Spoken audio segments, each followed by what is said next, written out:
In behalf sa LGU Babia, ako si Spiro Rosetta, Chairman in Public Safety. With regards to the situation in these flyover projects, as you noticed, I never been interviewed. I don't want to be interviewed because of the same answer that we get from the DPWH, from the contractor as well. So the reason why, yesterday, we invited DPWH to be present on our session because of the various concerns in our municipality. And nobody appears. Why didn't attend?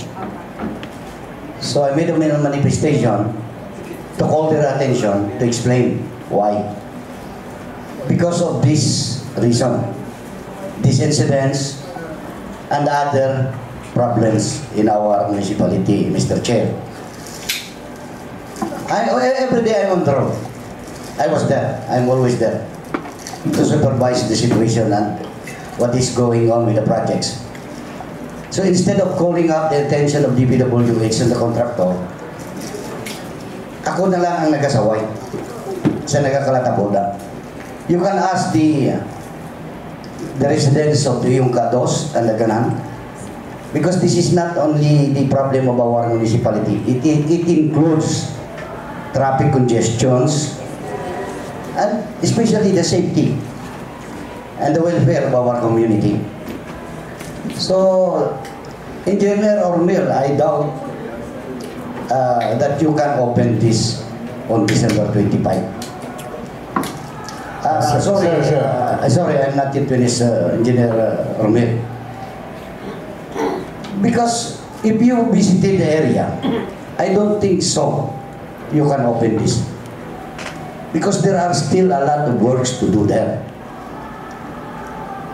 So, this is, I think, the six promises you made to us in the municipality of Pabia, that you are going to open and finish this project. It's already 2024. You started when? The burden is on us, the officials of the municipality of Pabia. All the blames on us, not you. So, murang isang pa ako sa karayabla, nakapoy ratama na laksabat. Amurang rason ay tama rin ni Mayor Luigi Grosita ka pa-interview, ay amo manang nadagwa na. So, it's better to do your job and finish the job. Kapon, alatawa wala naghimo, tama itong tao-tao sa duldur, why tinyo kasapat? Sorry. Let us be realistic with things. You have your own responsibility. We have our own responsibility as well. Ang jet grouting na ginambal nyo engineer, mangkoto nyo dyan ang inyong field engineer. Every now and then, ginasaway ko, ginapasilig ko. Ay tama ka danlag. It's so slippery because we water with mud. May lutak bla, may lao ko sa karaya. Pero kabilog ng aksidenteng motor dyan. Ay madanlag. The last resort ganin noon ko dahil kanino is to accuse you of negligence of your duty. But since unahan tapablang akusasyon kumpara sa solusyon, my question always is how to solve the problem. What is the solution? The same story, the same answer. Mr. Chair, that's the reason why kami dyan sa Banwa Kapabia bilang mga kunsyal, kami lamang ang nagahimo kami Diyos, posibles bala, anong matabo. Sabton ko ka, engineer, sir, kulang ko sa tao, hindi ko kapasilig. Is that the reason? Your lack of your manpower, you cannot do your job? Is that so, Mr. Contractor, Mr. Engineer? So kami dyan, ga-inintrikit man ang ulo naman, frankly speaking. Tama kang dyan nga problema dyan naman Board Member Distura, Board Member Helig, and Mr. Chair. Pero this is not pointing fingers already. We don't have to point fingers. We need solution in the municipality of Pabia. When it will be done, Will it be done rightly? Basibla pagliwat-liwat roman kita. Kapudlay wala mo. Will you start it wrong, you finish it wrong. If you start it right, you finish it right. Tama mo lang kasimple siguro. The question is, the public safety. Then, dyan ko mo, sakto ang ambal ng Engineer Ropil. I agree with you. Ang kay Sarge, hindi to related sa obra. Related to sa paglimpyo. Namangkot mo ko dyan mo. Pero ang debris na finishing, na nahulog, it's related. Related kita na sa project nyo eh. Muna mo finishing to kakilid ang nahulog mo. Pero ang imo to Sarge, sorry to tell, may nagalimpyo to sa babaw, tuya ko. Kaya may kukmaan nga natapaan ka.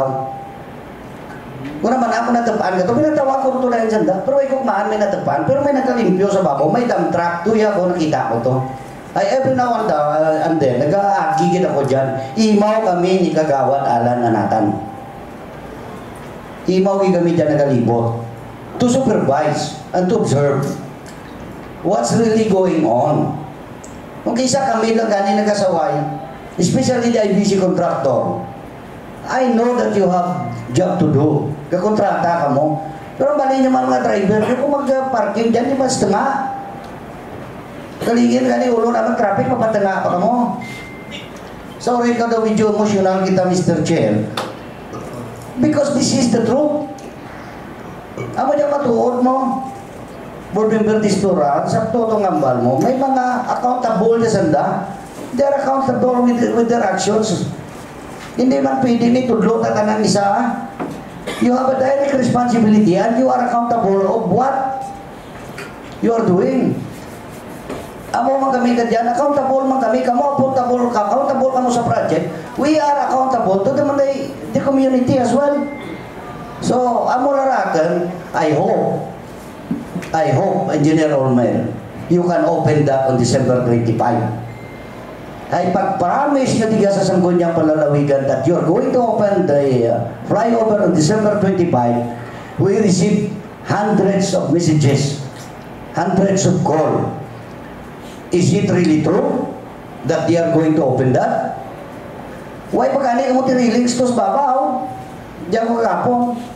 Ang ginambang mo lang kinutod yung simento, nabatangan nyo ka, ano to, steel barrier? Supposed to be, that is questionable. Because the project is already been done. Now you remove the parts, the other parts, just to lessen the burden of the weight of the project. Am I right? Mamanran simento nyo, kinutod nyo. What is the purpose really? To lessen the burden of the weight. Para hindi ka mo ito magpanao, hindi ka mo magdasmad, liwat. But look at what you are doing in jet grouting. Have you visited engineer the area to see the jet grouting, what they are doing now? Number one, the noise. Hindi ka turog ang pumuluyo sa iya ba? Ongkados. Sangguniang board member Distura, Mr. Chair, board member Kailig, hindi katurog ang tao dyan sa ungka, sinimana rin.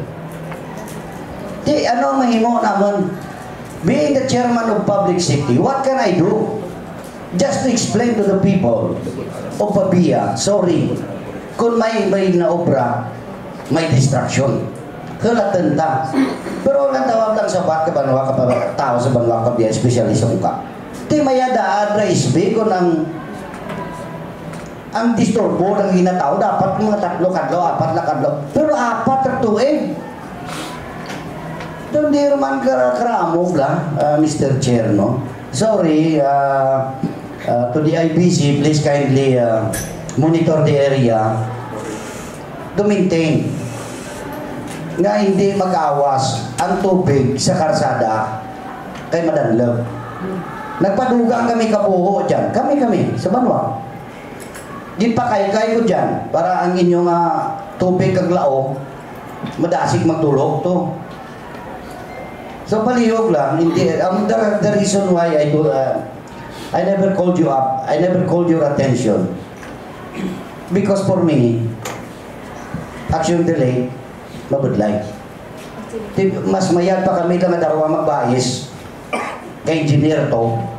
Ay di at least kung dyan kong gatindig, masiligan na yun. Ay kung tawag ko pa nga tensyon, basin sa tatlo pa kadlaw, antes kung maka-action. Kaya mura nga permi kami, makuto yung engineer niya kung sino ka pang usakan na dyan, sorry. Engineer Andy, tuyat permi ko maginapatawag. Provincial engineer nyo. Tanan halos engineer dyan, ginatawagan naman. Para at least ang action dasig. Pero para madasig lang, dyan lang kami sa dalam. So puro ligay talang nyo let us help each other here. In the spirit of Christmas. Tapuson taglang dyan problema sa Banwa Kapabiya. And take note, this is not the general project that is going to be done. It is only just one part of the project, which is only the Ongka-2 flyover. The next question is the Aiganan flyover. Another burden again to us. We hope Wyren. Tapos unta. So thank you, Mr. Chair, and good morning.